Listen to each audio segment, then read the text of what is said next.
नमस्कार, सभी का हार्दिक स्वागत है आपके अपने YouTube चैनल अनिमेश टीवी पर। कैलाश पर्वत एक ऐसा पर्वत जिसके बारे में आपने कभी ना कभी कुछ पढ़ा होगा, सुना होगा या YouTube पे वीडियोस देखे होंगे। कैलाश पर्वत को लेके कई सारी कहानियाँ चलती हैं मार्केट में, लोग उसमें मिर्च मसाला लगा के बताते हैं, लेकिन सच्चाई क्या है ये बताने में आज तक कई लोग सक्षम नहीं हो पाए।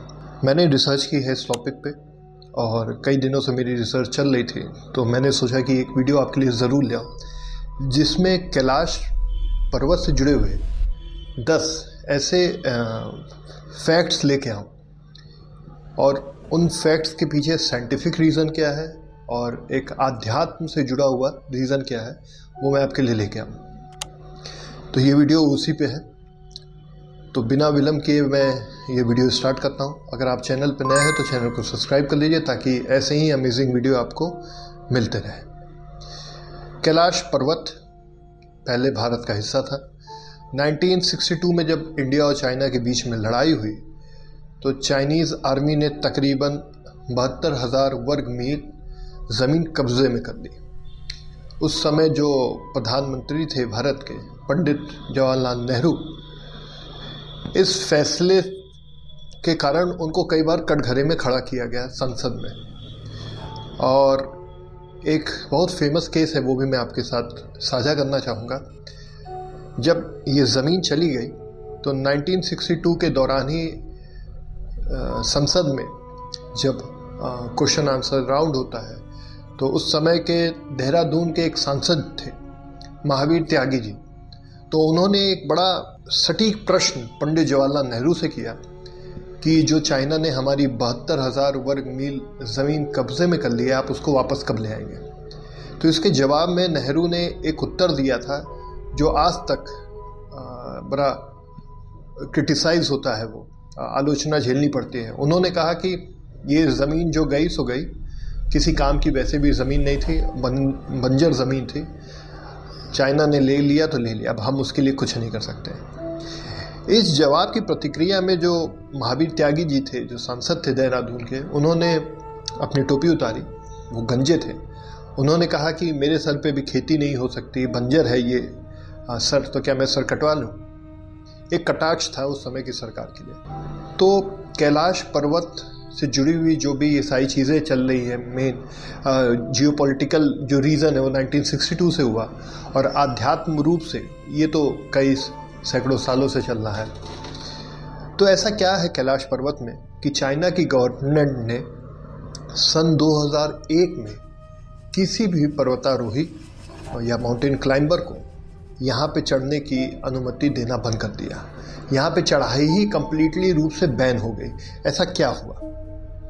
और जब 2001 के पहले कुछ जब पर्वतारोही वहाँ गए थे तो उनकी एज अचानक से दुगनी क्यों हो गई? मतलब वो एक पर्टिकुलर पॉइंट पे पहुँच के उनको ऐसा आभास हुआ कि उनकी एज काफ़ी तेज़ी से बढ़ रही है। और कुछ जो पर्वतारोही थे, जब वो पूरी जो जर्नी थी, उनका जो ट्रैकिंग थी, वो करके लौट रहे थे, जो कि पूरी भी नहीं हो पाई थी। 2 साल के भीतर ही कई सारे पर्वतारोहियों ने अपनी जान गंवा दी। तो इसके पीछे क्या रीज़न है, आइए हम जानते हैं।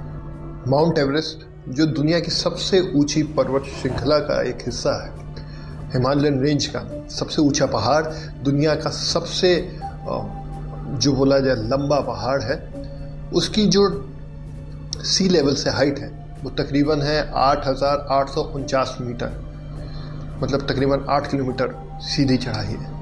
कैलाश मानसरोवर की जो हाइट है वो नॉर्मल ज़मीन से 6,638 मीटर है।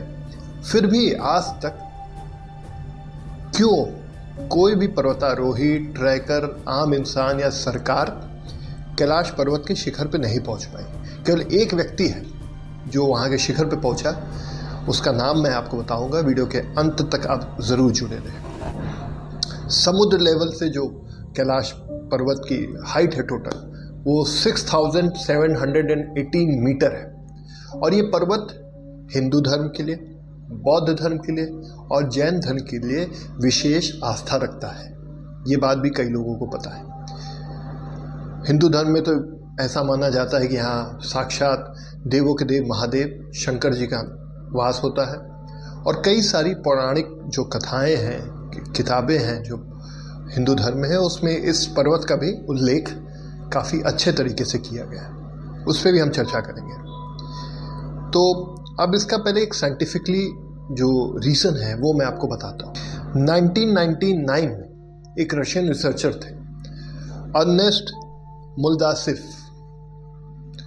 वहाँ का प्रोनाउंसिएशन मुल्दाशेव बोला जाता है। अर्नेस्ट मुल्दाशेव जो थे, उनकी टीम जाती है कैलाश पर्वत के ऊपर रिसर्च करने, वहाँ देखने कि वहाँ ऐसा क्या है कि लोग वहाँ चढ़ नहीं पाते और क्या समस्या है।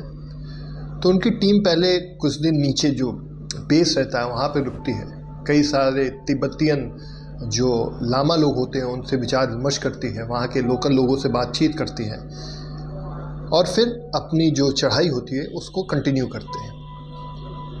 एक पोस्ट पे जाते हैं, दूसरे पोस्ट पे, तीसरे पोस्ट पे, ऐसे करते करते कई पोस्ट पे जाते हैं। तो एक फिक्स पॉइंट पे वो पहुँचते हैं और इस फिक्स पॉइंट का जो डायरेक्शन था, जो इन्फॉर्मेशन थी, एक सर्बिया के पर्वतारोही थे, उन्होंने इनको बताया था। और उन्होंने अर्नेस्ट मुल्दाशेव की टीम को ये चिताया भी था कि उस पोजीशन पे, वो जो फिक्स पॉइंट है, वहाँ पे पहुँचने के बाद अचानक से आपको आभास होगा कि आपकी उम्र काफ़ी तेज़ी से बढ़ रही है, वो शरीर में बदलाव होने लगते हैं और आदमी काफ़ी अपने आप को कमज़ोर समझता है। तो ये सारी चीज़ें जब पूरी हो गई तो मिस्टर अर्नेस्ट की टीम ने एक निष्कर्ष निकाला। निष्कर्ष ये था कि कैलाश पर्वत जो है वो एक पिरामिड है जिसका निर्माण मनुष्यों ने किया है, और ये पिरामिड बनाने के पीछे का जो कारण है वो दैवी शक्ति या अलौकिक पावर, सुपरनेचुरल पावर जो उन व्यक्तियों के दिमाग में आए, उनके सपनों में आए, और उन्होंने ही ये पावर उनको दी ताकि वो कैलाश पर्वत को एक पिरामिड स्वरूप बना सकें। अब इसके पीछे कितनी सच्चाई है, इस पे आज तक रिसर्च होती है। ये हिस्सा अभी चाइना में है, वहाँ पे किसी भी तरीके से एंट्री बैन है। भारत के यात्री जाते हैं कैलाश पर्वत के दर्शन करने और दूर से दर्शन करके आ जाते हैं। अब चलते हैं वो 10 फैक्ट्स जिनके बेसिस पे ये कहा जाता है कि कैलाश पर्वत में इतना रहस्य क्यों है, रहस्यमयी जगह क्यों है, और साइंस को डिफाई करने वाली इतनी ही चीज़ें वहाँ पे कैसे मिलती हैं। सबसे पहला पॉइंट है वहाँ पे उपस्थित 2 झील। रावण को आप लोग जानते होंगे।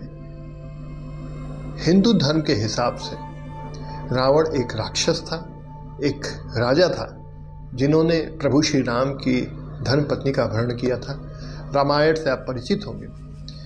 तो बोला जाता है कि रावण जो था वो शंकर जी का परम भक्त था, जिसने शिव तांडव स्तोत्र की भी रचना की थी। शिव जी को प्रसन्न करने के लिए वो एक बार कैलाश पर्वत पे भी गया था। जब कैलाश पर्वत पे वो गया तो वहाँ पे एक झील थी। उस झील में स्नान करने के बाद जब उसने ध्यान लगाया उसी जगह पे बैठ के, तो झील का तब से नाम पड़ गया राक्षस ताल। और उससे थोड़ी ही दूर पे दूसरी झील है, मानसरोवर लेक या मानसरोवर झील। आपने मानसरोवर झील के बारे में जरूर सुना होगा। ये दोनों झीलें जो हैं ये दुनिया की सबसे ज्यादा ऊंचाई पे पाई जाने वाली झीलें हैं, अगल बगल हैं। पर जो सोचने की बात है वो ये है कि राक्षस ताल का जो पानी है वो बहुत ही खारा है। वहाँ जब भी मनुष्य या आदमी लोग जाते हैं तो उनको बड़ी नेगेटिव थॉट्स आते हैं, बड़ी नेगेटिविटी फैली रहती है। लेकिन जब मानसरोवर के पास जाते हैं, मानसरोवर झील में जाते हैं, तो वहाँ बड़ी पॉजिटिव एनर्जी रहती है और वहाँ का पानी एकदम फ्रेश वाटर है। तो सबसे बड़ी अचंभे की बात तो यही है कि 2 झीलें जो अगल बगल हैं, जिनके सोर्स का आज तक पता लगाना हम ह्यूमंस के लिए पॉसिबल नहीं हुआ। एक फ्रेश वाटर की झील है और एक खारे पानी की झील है, और दोनों ही झील दुनिया में सबसे ज़्यादा ऊंचाई पे पाई जाने वाली झीलें हैं। इतनी ऊंचाई पे झील है, टेम्परेचर इतना कम है, फिर भी ये दोनों झील कभी फ्रीज नहीं होती, कभी जमती नहीं। तो इसका क्या कारण है? अब आइए जानते हैं दूसरा फैक्ट जो कैलाश पर्वत को रहस्यमय बनाता है। यह है डमरू और ओम की ध्वनि। कहते हैं कि जब आप कैलाश पर्वत की तरफ जाएंगे तो वहाँ जो अलग अलग चोटियाँ नीचे आके मिलती हैं, जब आप उस रास्ते के थ्रू, उस वैली के थ्रू जाएंगे तो डमरू की आवाज़ सुनाई देती है और ध्यान से सुनने पे ऐसा लगता है कि ओम की ध्वनि भी सुनाई दे रही है। अब डमरू और ओम, इसका जो रिलेशन है वो डायरेक्ट देवों के देव महादेव भगवान शंकर से जुड़ा होता है। हिंदू मान्यताओं के हिसाब से भगवान शंकर यहीं पे निवास करते हैं और यहीं पे ध्यान लगाते हैं। वहाँ की जो साधक और यात्री हैं उनका ये मानना है कि इस जगह से जो डमरू की आवाज़ आती है या ओम की ध्वनि सुनाई देती है वो इसलिए नहीं है क्योंकि यहाँ पे हवा उस पैसेज से पास होती है और वैसी साउंड जनरेट करती है, बल्कि इसलिए है क्योंकि यहाँ पे कुछ ऊर्जा है जो इस ध्वनि को क्रिएट करती है। वही साइंटिस्टों का मानना है कि ये जो ध्वनि है इसके पीछे का कारण ये है कि वहाँ पे जो पर्वत पे बर्फ़ चढ़ी रहती है वो जब पिघलती है तो जब फॉल होती है तो एक तरीके का एको क्रिएट होता है। जब एको सामने वाले पहाड़ से लड़के वापस आती है तो वो डमरू की आवाज़ के रूप में हम व्यक्तियों को सुनाई देती है। अब इसके पीछे कितनी रिसर्च हुई है या इसका क्या निष्कर्ष है, ये अभी तक 100% साबित होना बाकी है। मैं हर पॉइंट के पीछे जो साइंटिफिक आउटकम है वो भी आपको बताने की कोशिश कर रहा हूँ। तीसरा जो फैक्ट है जो कैलाश पर्वत को एक रिसर्च का रहस्य का टॉपिक बनाता है वो ये है कि यहाँ पे 7 रंग की अलग अलग लाइटें दिखाई देती हैं। अब इसके पीछे का जो मैं साइंटिफिक रीज़न है वो पहले आपको बताता हूँ। इसके पीछे का सबसे ज़्यादा जो रिसर्च किया गया साइंटिफिक रीज़न है और जो थोड़ा वैलिड लगता है वो ये है कि यहाँ पे एक मैग्नेटिक फील्ड क्रिएट होती है। अलग अलग जगहों पे अलग अलग तरीके की मैग्नेटिक फील्ड क्रिएट होती है। जब ये मैग्नेटिक फील्ड से जो तरंगे निकलती है और आकाश से उसका कोलैबोरेशन होता है या जब आकाश की जो लाइट है उससे मिलती है तो 7 कलर की अलग अलग लाइटें जनरेट होती हैं। लेकिन सबसे अचंभा वाली बात यह है कि ये जो 7 कलर की लाइटें वहाँ जनरेट होती है कैलाश पर्वत के पास, वो बहुत ब्राइट और क्लियर होती है। इतनी क्लियर होती है कि आसपास की चीज़ें जो होती हैं बड़ी क्लैरिटी से दिखाई देती हैं।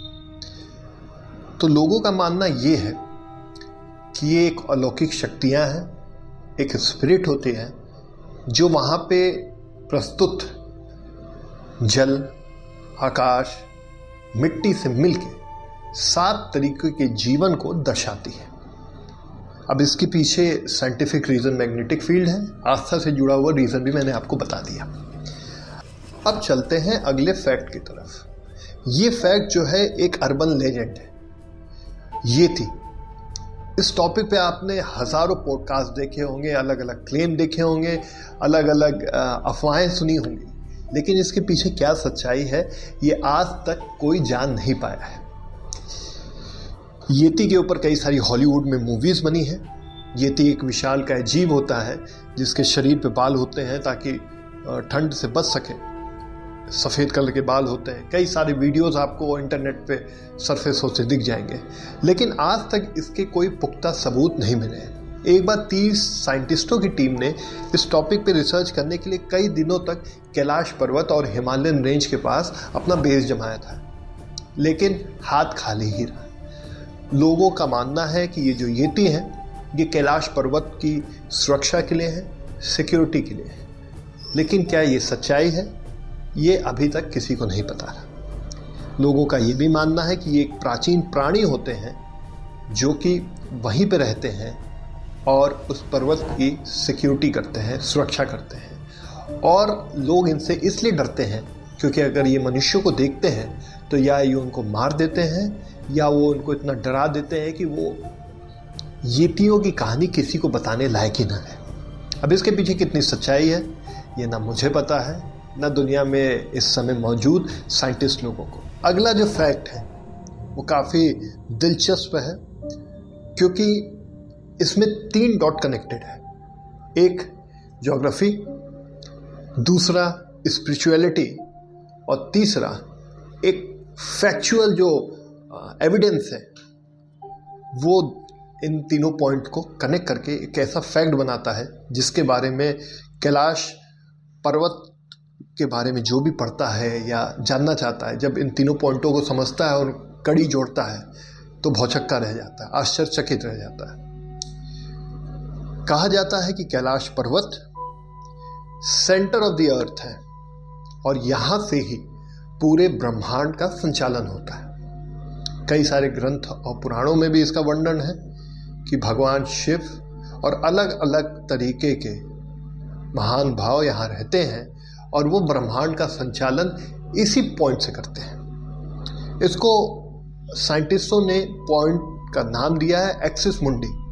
एक्सिस मुंडी वो जगह है जहाँ पे धरती और स्वर्ग का मिलन हो। यूँ तो कहा जाए कि हिमालय इससे ऊंचा है तो वहाँ क्यों नहीं है, लेकिन कुछ तथ्य ऐसे हैं जिनके कारण ही साइंटिस्टों ने इस जगह का नाम एक्सिस मुंडी रखा गया। और साथ ही कैलाश पर्वत को पृथ्वी का मेरुदंड भी कहा जाता है।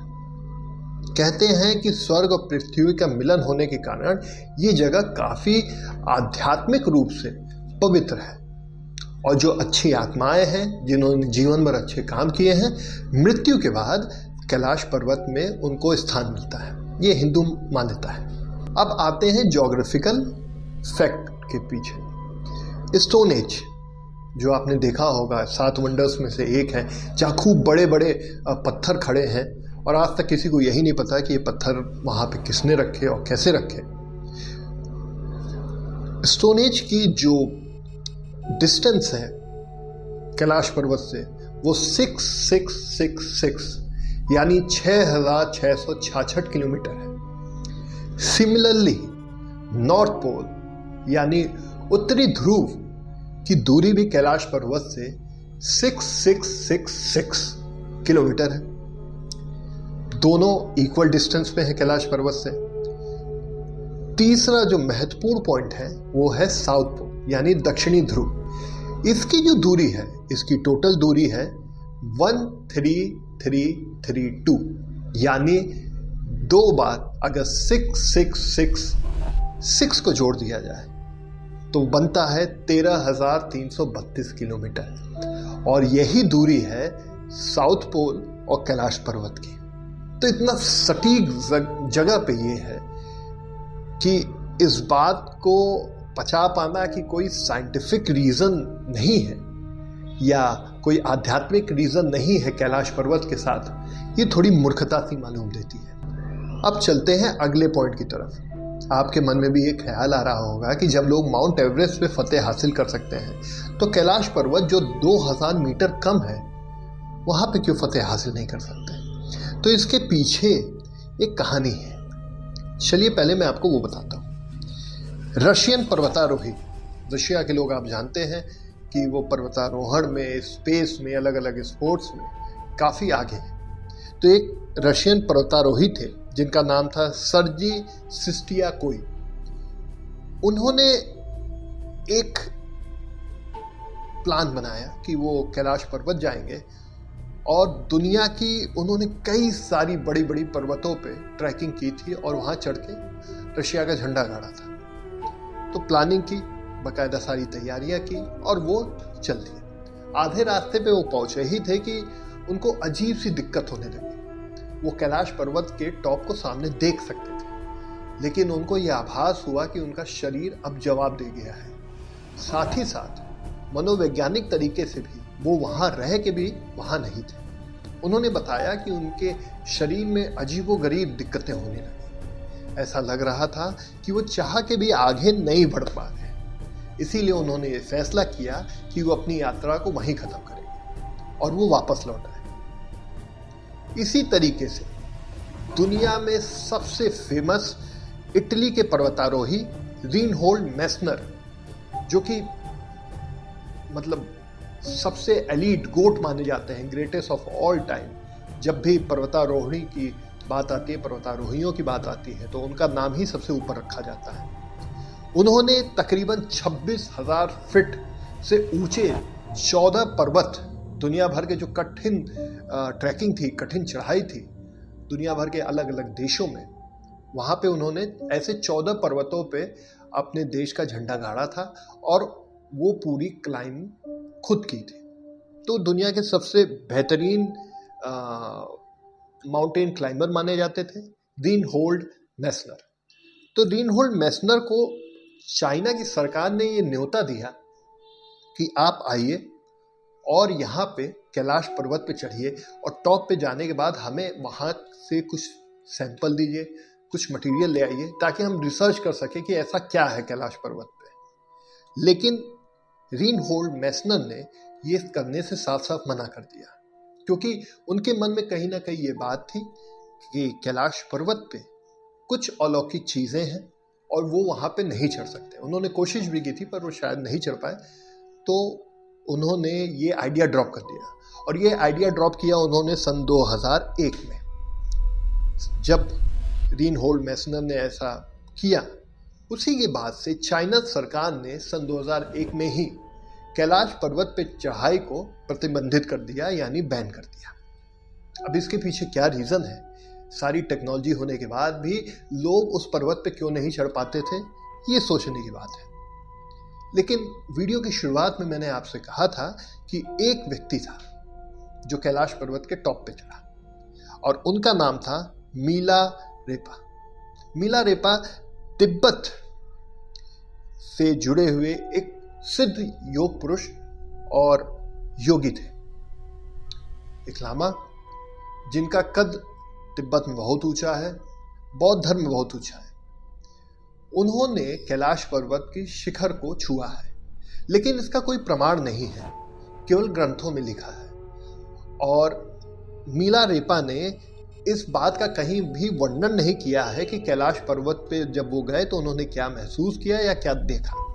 लेकिन ऐसी मान्यता है कि मीला रेपा ही अकेले व्यक्ति हैं, मनुष्य हैं, योगी और सिद्ध पुरुष हैं जिन्होंने कैलाश पर्वत की चोटी को टच किया है, छुआ है। सन 2001 में जब रीनहोल्ड मेसनर ने चढ़ाई करने से मना किया तो चाइना की गवर्नमेंट ने स्पेन की टीम को बुलाया और अपने साथ एक मीटिंग की कि आप लोग चढ़िए, आपको जो भी टेक्निकल चीज़ें चाहिए होगी या सपोर्ट चाहिए होगा हम देंगे। उस टीम ने काफ़ी कोशिश की, उनके पास हेलीकॉप्टर थे, लेटेस्ट इक्विपमेंट थे, पर वो थोड़ी ही दूर पे गए फिर वापस आ गए। तो इसी के बाद 2001 में जब रीनहोल्ड मेसनर ने मना किया, फिर जो स्पेन की टीम थी वो कैलाश पर्वत पे नहीं चढ़ पाई, तो 2001 में चाइना ने खुद ये जगह को बैन कर दिया। अगला पॉइंट है स्वास्तिक और ओम चिन्ह का बंधन। जब वहाँ पे बर्फ पड़ती है कैलाश पर्वत पे तो ओम शेप की बनती है, इसीलिए इसको ओम पर्वत भी कई बार कहा जाता है। इसका वीडियो आपको इंटरनेट पे भी मिल जाएगा, मैं भी एक फोटो डाल दूंगा। और जब सूरज ढलता है तो सूरज की किरणें जब कैलाश पर्वत पर पड़ती है तो ध्यान से देखने पे स्वास्तिक की आकृति बनती है। स्वास्तिक हिंदू मान्यताओं के हिसाब से एक ऐसा सिंबल है जो जहाँ बनाया जाता है वहाँ पे शुभ चीज़ें ही होती हैं। पौराणिक कथाओं की माने और मान्यता हिंदू धर्म की माने तो जब सूर्य ढलता है तो सूर्य देव और शंकर जी के बीच में एक संबंध होने के कारण, एक सम्मान होने के कारण स्वास्तिक जैसे चिन्ह का उत्पत्ति होती है। आंखों से तो ये चीज़ें देखी जा सकती हैं। ओम पर्वत तो आपको बड़ा क्लियरली दिखता है, मैंने भी कई वीडियोस में देखा है। तो कहीं ना कहीं पौराणिक कथाओं मान्यताओं से जुड़ा हुआ है कैलाश पर्वत। अगला पॉइंट जो है जो कैलाश पर्वत को दिलचस्प बनाता है वो ये है कि लोगों का मानना है कि ये एक स्वर्ग का द्वार है और इस स्वर्ग के द्वार का वर्णन हमको महाभारत में मिलता है। कहते हैं कि स्वर्ग की तरफ जाने वाली सीढ़ी का रास्ता कैलाश पर्वत से होके जाता है। ये सीढ़ी लंका नरेश रावण ने बनाई थी और इसी सीढ़ी पे चढ़कर पांचों पांडव स्वर्ग की ओर प्रस्थान कर गए थे। लेकिन पांचों पांडवों में से केवल धर्मराज युधिष्ठिर ही स्वर्ग तक पहुंच पाए थे, क्योंकि उन्होंने पूरे जीवन धर्म का साथ दिया, सत्य बोला और कम से कम पाप किए। सन 2005 में नासा ने एक स्पेशल सैटेलाइट बनाई और उसको कैलाश पर्वत की ओर डायरेक्ट किया।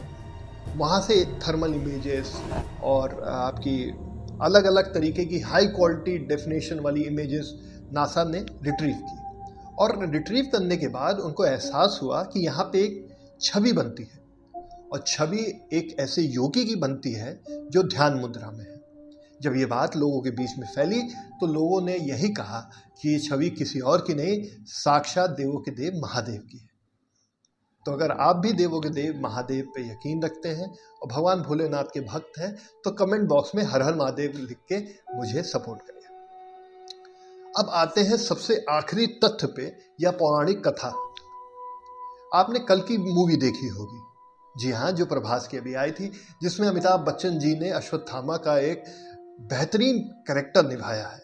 उसमें एक जगह का नाम मेंशन था, संभाला। संभाला एक ऐसा शहर जहाँ पे आधुनिक तकनीक है, जहाँ पे लोग टेलीपोर्ट कर सकते हैं, टाइम ट्रेवल कर सकते हैं, अनेकों व्यवस्थित तरीके से वेपन है जिनका यूज़ होता है, मार्शल आर्ट सिखाया जाता है। ये सारी चीज़ें मूवी में भी दिखाई, और ये सारी चीज़ें पौराणिक कथाओं में और ग्रंथों में मेंशन भी हैं। क्या आपको पता है ये संभाला कहाँ है? संभाला का जो लोकेशन है वो कहा जाता है कि कैलाश पर्वत के भीतर है। और तो और ये भी बोला जाता है कि जो 7 चिरंजीवी हैं उसमें से 2 चिरंजीवी अश्वत्थामा जी और हनुमान जी आज भी यानी सन 2024 में कैलाश पर्वत के अंदर ही ध्यान मुद्रा में मग्न हैं। तो ये सारे फैक्ट थे। नासा की रिपोर्ट मैंने आपको बताई, सैटेलाइट से जुड़ी हुई जो तस्वीरें मिली वो आपको बताई, कौन कौन से पर्वतारोही रिसर्च टीम वहाँ गई ये मैंने आपको बताया, और किस किस फैक्ट के बेसिस पे ये बोला जाता है कि कैलाश पर्वत रहस्यमय जगह है। ये सारी चीज़ें मैंने आपको बताई। अगर ये वीडियो आपको अच्छा लगा हो तो कमेंट बॉक्स में आप अपना फीडबैक ज़रूर दें, भले ही वो पॉजिटिव हो या नेगेटिव। और जो आपको बेल नोटिफिकेशन दिख रहा है उसको क्लिक कर दें ताकि कोई भी लेटेस्ट वीडियो आपसे छूटे। आपके लिए मैं ऐसे ही बेहतरीन वीडियो ले आऊँगा। तब तक आप मुझे आज्ञा दें। हर हर महादेव। जय हिंद, जय भारत।